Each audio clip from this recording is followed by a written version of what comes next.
being... Alright, hi fans, filmmakers, haters, lovers.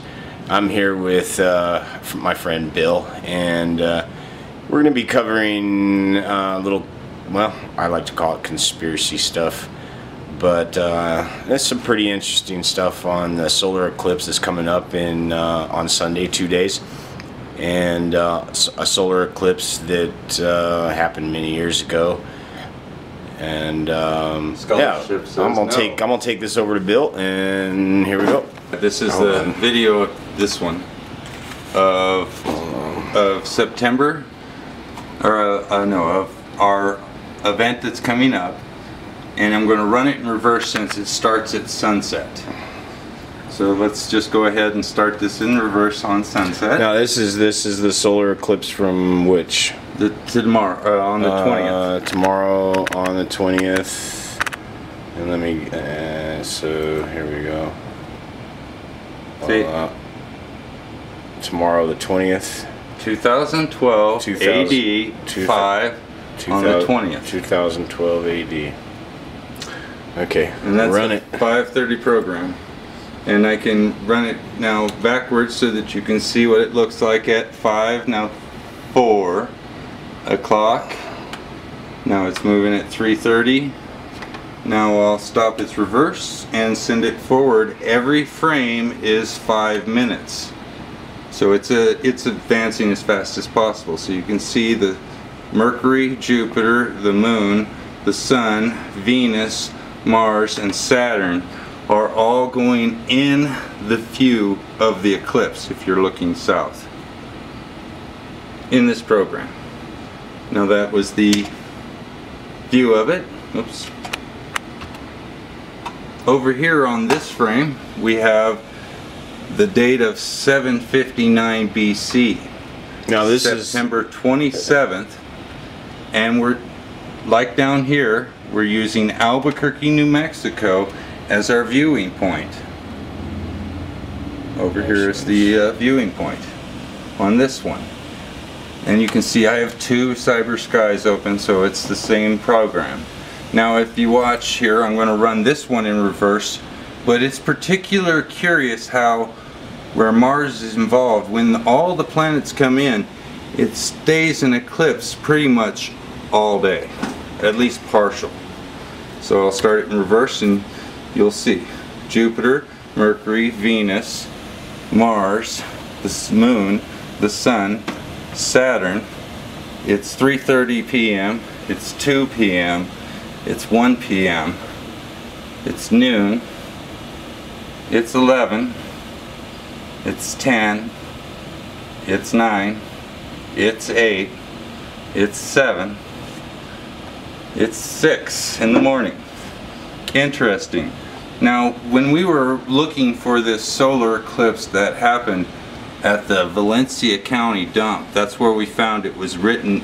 Somebody pecked it in stone because they saw it in the sky, and somebody else pointed out it's a zodiac table, and it was a yoglyph, and a yoglyph is the A, E, I, O, and U of the English alphabet pronounced, and that is written out as the sun, the moon, and several planets in the sky during an eclipse. So let me run this forward again, and you can see that this eclipse happens pretty much all day, very near here.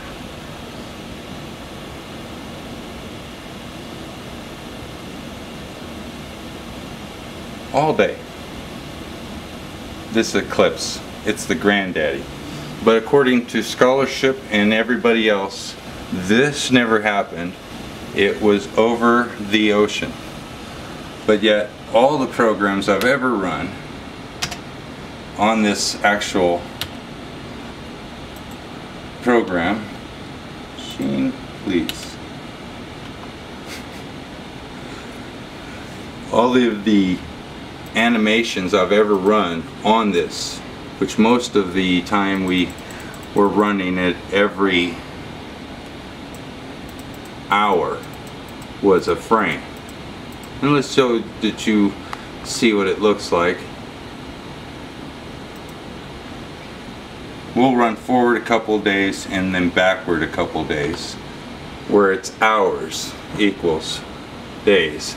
And you can get a glimpse of the sun and the moon traveling through their progressions. And we found this quite obviously because it just jumped at us.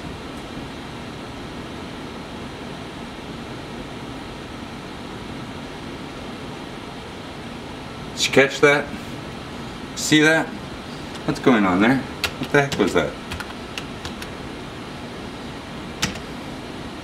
Slow it down, or just take it forward by the minute, by the day.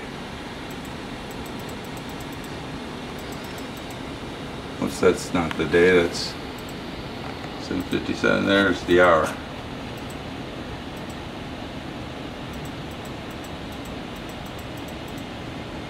So there's 1 hour in, 2 hours in, 3 hours in, 4 hours, 5 hours, 6 hours, 7 hours, 8 hours, 9 hours of partial eclipse.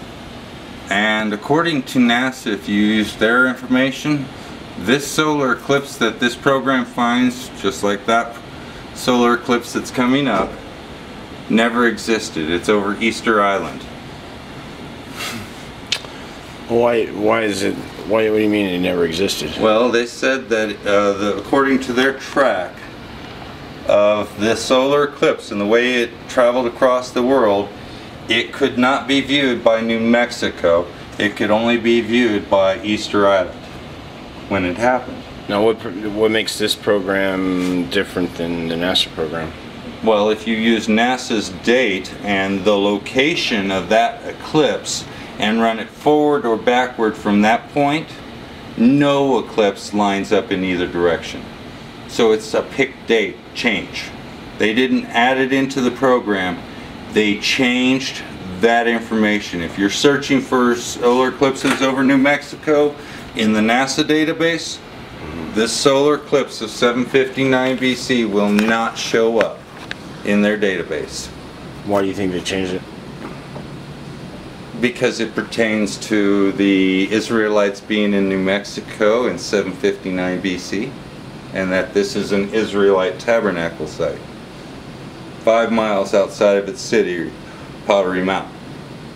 Yeah, but didn't Hidden actually do a dig on the location? And he was never allowed to permit it to explain who created it first, that only that it was reoccupied in 1350 by the Pueblos, the Isleta Pueblos specifically. And they call the site and the 3 other locations that are around there the holy ones. And this specific site is known as the Cliff of Strange Writing because there's like over 2,000 petroglyphs on the site.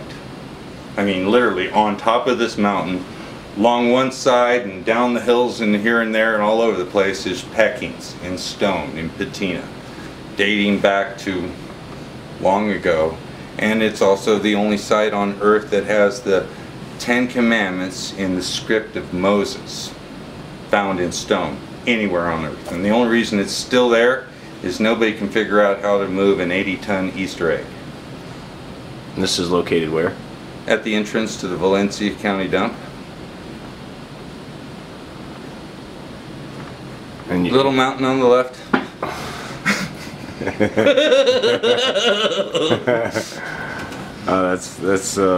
Yeah. So if you're interested in finding a great location, at the very top of this little tiny mountain is the tabernacle perimeter site, and at the very highest point is where a surveyor guy broke off his drill bit in the altar stone of these Israelites, and they had to wait in Santa Fe for a new drill bit for a month before they could go back and put one about, I don't know, about 18 inches lower on the hillside on another stone. Now this stone, this stone sits out there unrecognized, unprotected, and so you walk right up to it anytime. No one's watching. No, the state sits there. Now paleo, you say the writing is the script, script of Moses. But that's Paleo Hebrew, right? Yeah, they call it Paleo Hebrew. It was the script used before Babylon. When they came out of Babylon, they had square script, and nothing prior to square script was Hebrew. And that's basically one of the oldest script. That's the oldest conspiracy there is. That's the second oldest conspiracy. Hold on. But the oldest we're talking one of the oldest languages, or the oldest language. No, well, arguably, Hebrew script, the 22 characters of Adam, is the script that they say came out of the Garden of Eden, was 22 geometric shapes that had been changed by Abraham to the shapes of letters in the sky when he was first tasked to count the stars. He came out with the Abrahamic script, or Proto-Hebrew. Now the Proto-Hebrew is the shapes of actions, and the reason why Native American languages are all verb-based is because the Israelites were here from the time of Abraham. I mean, the oldest place on earth that we've found the script of Abraham is in Colorado.